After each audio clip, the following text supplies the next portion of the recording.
Apabila kecemasan jalan raya berlaku, ia selalunya tidak dijangka.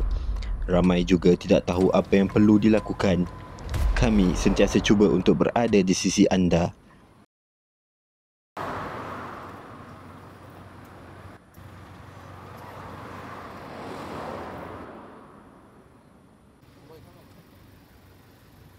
So kereta abang masalah sekarang kita tak boleh nak repair dekat sini.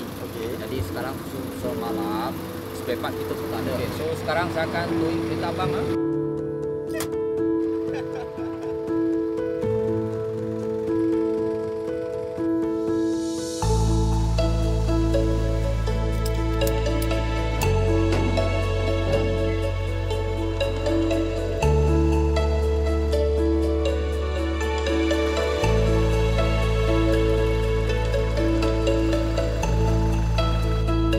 Kami bersedia untuk membantu lebih ramai pengguna jalan raya.